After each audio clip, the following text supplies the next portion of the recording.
It's 74 degrees in beautiful downtown Murfreesboro, and we're coming to you from the studios of WGNS Radio, 1450 on your dial.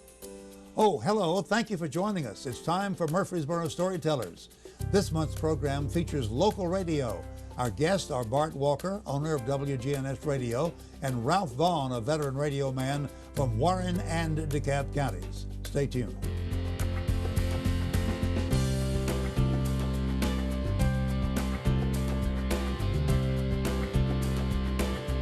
Welcome to Murfreesboro Storytellers. This month we're emanating from the downtown studios of WGNS Radio in Murfreesboro, Tennessee.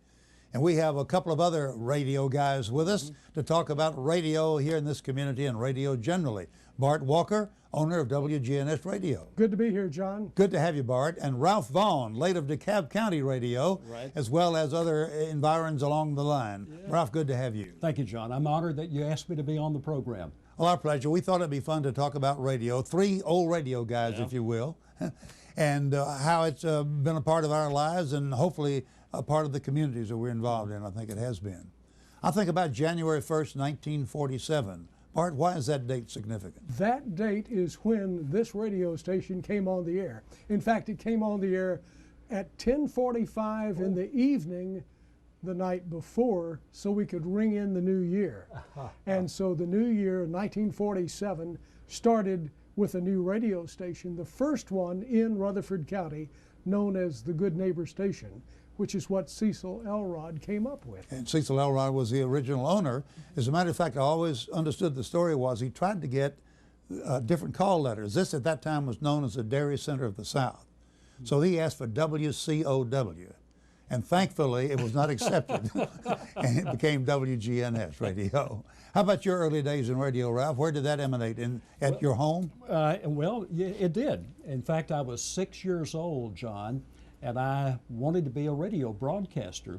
I was so bashful, though, I didn't tell anybody. But my mother... Ralph Vaughan, bashful? Go ahead. Not the one we know. My mother had a dresser in her bedroom, and it was my pretend radio station. She had a large hairbrush, and that was my pretend microphone. And I would listen to WSM in Nashville every day, and I would pretend that I was sounding like those guys on WSM. And I did that for 11 years, every day for 11 years. And then in 1965, I auditioned at WJLE in Smithville. I read the weather forecast and introduced a few records. The station manager said, "You're pretty good." And I thought, well, I should be. I've been practicing for 11 years. And how many years did you work for WJLE? A total of 17. 17 years. And then I was in McMinnville, and then here at WGNS. Bart, we got the radio station on the air, but we didn't talk about Bart Walker. When and how did you get in radio? It sounds like we got into it similarly. I got interested in radio the Christmas, I guess, of my I was 7 years old, got a tape recorder, and instead of using it like most people, I did radio shows on it.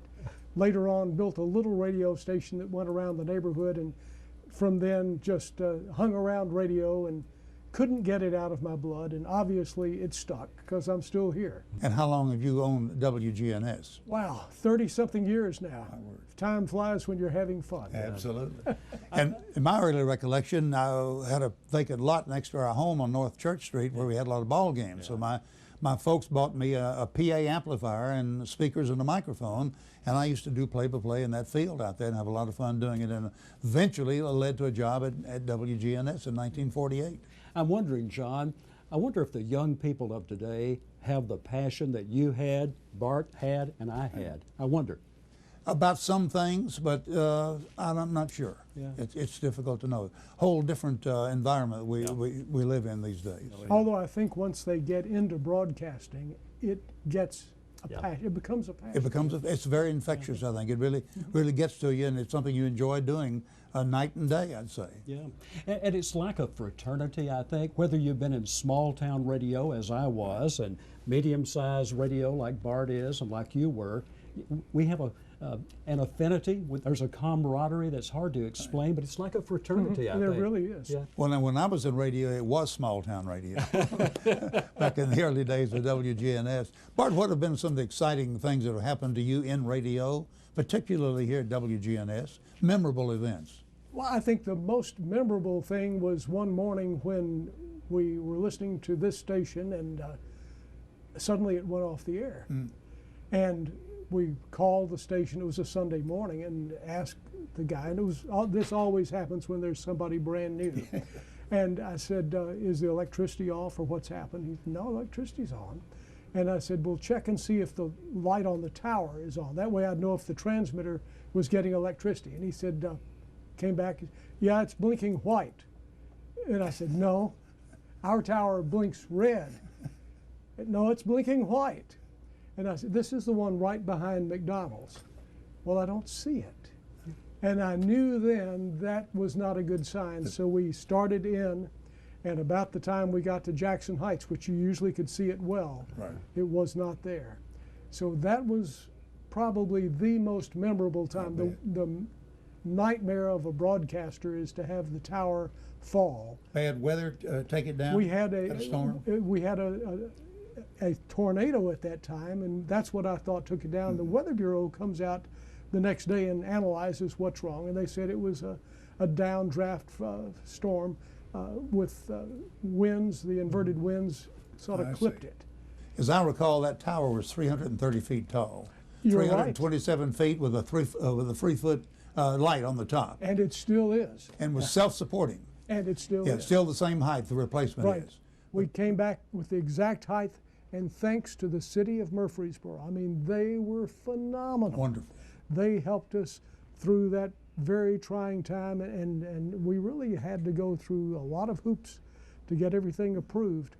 But the city walked us through it, and they were just true friends. They were real good neighbors. How long before you got back on the air? We were off. We were back on the air the next day with a temporary antenna, but we were off the big tower for 3 months, and that gave us plenty of time to have the ground system checked out and everything, and then do the mechanics of putting it back together. Same location, just Same a location. guide tower as opposed to a... Well, no, it's still self-supporting. Oh, it is self-supporting. I beg your pardon. And even stronger than before. Sure. I hope.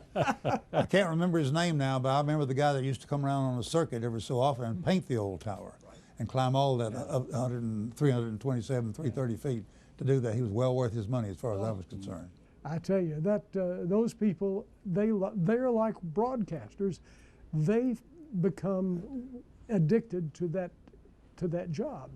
What was an exciting moment for you in Smithville, Ralph, in radio? I guess, John, as a result of my job at the radio station in Smithville, I was the general manager at the time. I helped to launch the Smithville Fiddlers Jamboree, and I was the voice of the Jamboree for 25 years. And also, I was the voice of the DeKalb County Fair for 25 years, the oldest fair in the South. And I did tractor pulls and baby contests and you name it. And I recall one summer, Dean Martin had a variety show on NBC, and they needed to have a summer replacement. So a lot of the Grand Ole Opry stars came to the DeKalb County Fairgrounds in Alexandria to do some TV taping. And I went down there and did a remote broadcast all day long. I interviewed George Jones and Tammy Wynette, Jerry Clower, and he was a hoot. I mean, he had us in stitches just talking to him. But I broadcast all day from the fairgrounds, interviewing George Jones and Tammy Wynette. So that was one of the more memorable things, I think. Is that Fiddler's Jamboree still going on? Still is. We conceptualized it in 1971. The first event was in 72. We had more performers and square dancers than we did fans. But today, that collectively over the weekend attracts about 100,000 people. And in fact, it was kind of the forerunner of Uncle Dave Macon Days. I guess so. Similar type of event. Yeah, in fact, Jesse Messick and I were friends, and we talked, and I kind of gave him some names and some things, and now we have Uncle Dave Macon Days. And it's become a great annual event for this community. Yeah. One of my favorite recollections was a visit of General Douglas MacArthur back home. Yeah. General MacArthur married Jean Marie Faircloth, a lot of folks will not realize that, from Murfreesboro. And when President Truman removed General MacArthur from his Army post, fired him, if you will, came back to the country, He made his speech to West Point. He made his speech to Congress. Old soldiers never die. They just fade away.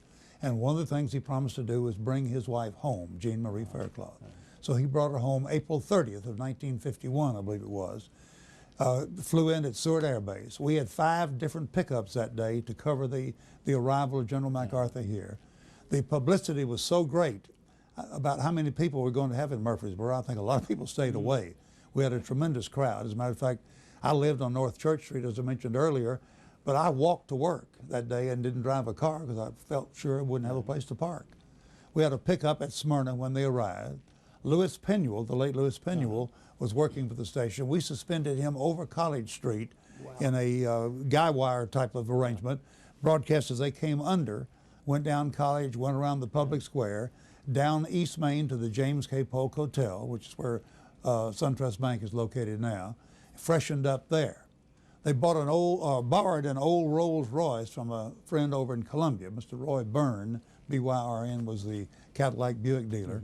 Borrowed that. Mr. Roy drove the Rolls Royce, came to the Polk Hotel, went in to freshen up, came back out then to go to Horace Jones Field for the public program. Guess what? The Rolls wouldn't start. The Rolls wouldn't start. So a crowd gathered and pushed that Rolls Royce off and finally got it started and going. And they were going down East Main.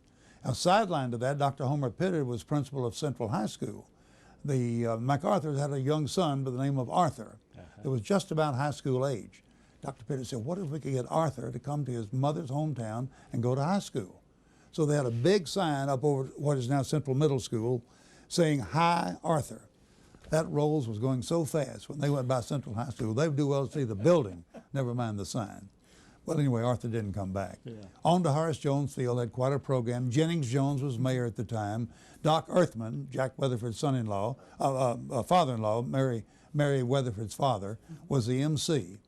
And they had the program there. Then they went to Stones River Country Club, had a luncheon, and then on back to Seward and back to, I guess, New York, where they lived for a number of years. And did you interview him? Did not get to interview. Didn't get that close to the general, but it was quite a day just to be able to see that great American general, to have him right here in Murfreesboro. There were many times that important things happened in Murfreesboro that you and WGNS were a part of. Did you do anything the day that the Japanese submarine came to town? That was before my time, even before the time of the radio, I believe, Bart. I've seen the pictures of that Japanese submarine on the square. But we didn't miss many events. Later on, when I was working for the other station, WMTS, we used to have, everybody had a two-way radio in their car where they could transmit back to the station. And we had a public siren at that time that went off in town when there was a fire. So whenever there was a fire anywhere in Murfreesboro, that siren would go off, and folks would tell me, when we heard that siren, we turned to WMTS because we knew there was going to be a report on shortly about that event. That's just how much impact radio made and still makes in this community today. Things were quite different then, because I remember when I was working here when I was in college, there was a telephone in the studio, and every time there was a fire call, the phone would ring. And you'd pick it up, and there would be a message. I don't know if it was recorded. I never talked back to it. It would just tell you where they were going. And you would put it out on the air, and this fire report brought to you by, it was always an insurance company. And always a good relationship with the radio stations and local governments, too, the city and the county as well. And still is, too. Still, oh, yes, absolutely. Who would you say, John, was the most notable person you've ever interviewed for radio? Probably J.C. Penney. James Cash Penney. Tell us that story, would you? J.C. Penney, for many years, was on the north side of the public square in Murfreesboro. They moved over to what was called Penney Plaza, which is where the office building that's a part of Pinnacle Bank is located, across the street from Pinnacle Bank. And there was Penney Square there, and J.C. Penney was the anchor store. Mr. Penney came to Murfreesboro during the construction, and he came during the dedication, came in twice, and had the opportunity of interviewing him both times. I remember they had a nice luncheon for him out at the VA hospital. I don't know what the connection was there, but it was a nice place to go and to have to honor Mr. Penney. How did you feel emotionally talking to a giant in the free enterprise world? talking to a man whose aunt had worked for J.C. Penney for many years, and who had always worn J.C. Penney clothes. Yeah. It was quite a thrill to literally meet a legend, I think. And talk with it. But that was the opportunity the radio gave all of us. When anybody of any significance came to town, we had a chance to interview them, talk to them, report their visits here. How about your? I think probably the Grand Ole Opry stars that I alluded to earlier. You know, Tammy Wynette, George Jones, legends. Jeannie C. Riley. In fact, Harper Valley PTA was a '1 song at that time. So I interviewed Jeannie C. Riley and Jerry Clower. It was a little bit intimidating in a way. You know, these are legends in music, and here I am at a little radio station. But it was fun. Bart, tell us some of your folks you've interviewed and talked to. Many years before I was here, I was at a station that played big band music, and so we brought a lot of big band stars to town, and we did shows with people like Guy Lombardo, got to meet him, talk with him. Lawrence Welk, went to lunch with him before the broadcast. Really a nice guy. I was so impressed with him. And then I worked with Snooki Lansin, and I hope people know who Snooki is. Snooki was the nicest guy around, and if you don't know who Snooki was, back when there was a show on the radio and TV called Your Hit Parade, another guy, Frank Sinatra, you may have heard of him, I don't know. He went on to something else, bigger things, and Snooki came in after him. Snooki was from the Nashville area. What a nice guy. And we did a radio show with him on a regular basis, even went on a cruise with him and sort of hit it up where listeners could come and went on cruise. Just super, all of these people that we got to know were just really nice people. Yeah. Snooki also was the singer and the host on the WSM radio 5 o'clock Sunday afternoon show. That's right. That's right. For many Sunday years. Down South. Sunday Down South. That was it. And Dolores Siegenthaler, John Siegenthaler's wife, was a vocalist on there. Dolores Watson. That name almost popped out. And then you said Siegenthaler. I thought maybe my memory. Married to John Siegenthaler, right? Yeah. And young John Siegenthaler's mother. Doing well in media. Radio. In those early days, and I don't remember this happening, but I always think it's funny to hear about it.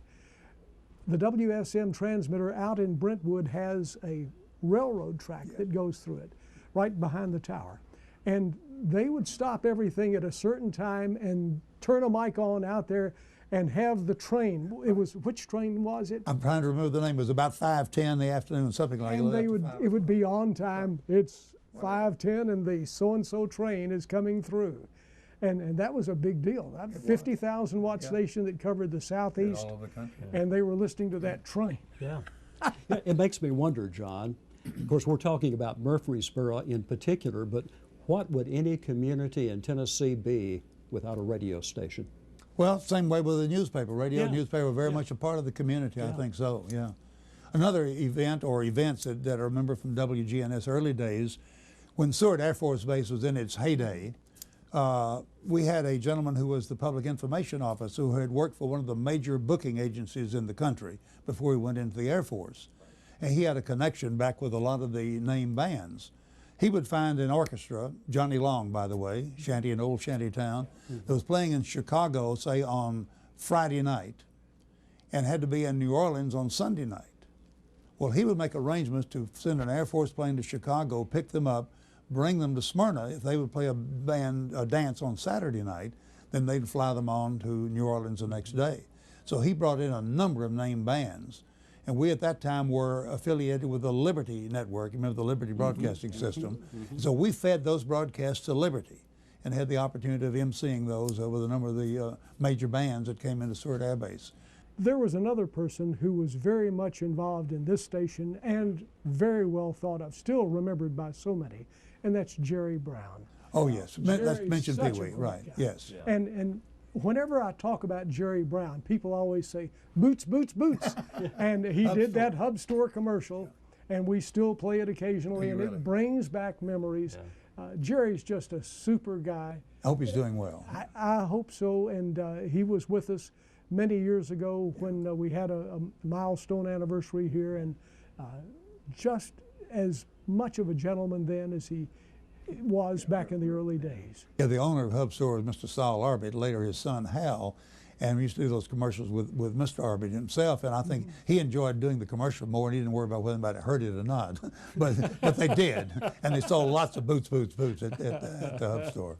On our website, we have some old pictures, and one of those is with Eddie Arnold. Oh boy! And it was in an unknown record store. It was his record store. Well, I got a call a little bit later from Spencer Graves, who was over at Beatty's for many years in the camera shop, and Spencer said, you know, that was the Moffat's record shop. They had a record shop up on the square, and then of course. They were involved with the music store and all of the that. music stuff. So I think originally Eddie Arnold had the Eddie record, actually. it had the name of Eddie Arnold Record Shop. Here, wow. On the square. I didn't know that. Yes. So you've and I think solved the Moffat mystery. did later acquire what was that. Yeah, and probably that's when he was there making an appearance. Where was that on the square? Do you recall? It was about where, not where Altman Jewelers was, but right along in there, as I recall, one store back, I believe, from where Altman's was. I forget the name of the store that's there right now. Yeah. East side of the square. Yes, east side of the square it would be. That's my recollection.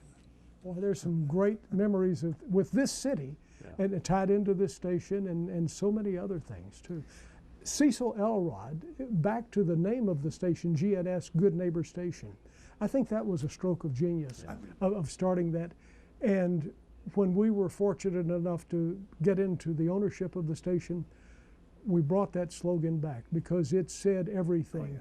Everything that we try to do is done in a good neighbor manner.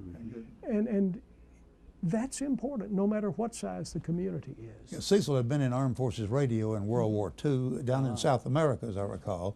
He came home and told Daddy, I want a radio station. So his father, who had Cecil Elrod's French shop, put a radio station on here that we mentioned earlier, starting on the night before January 1st, 47.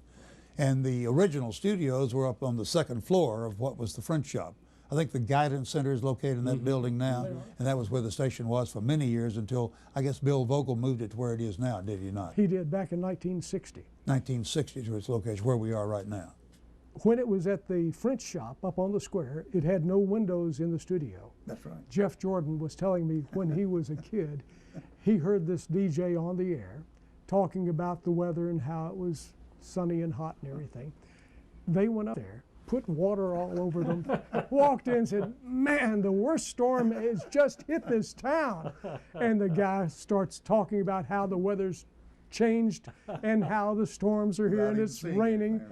Of course, that's sort of funny.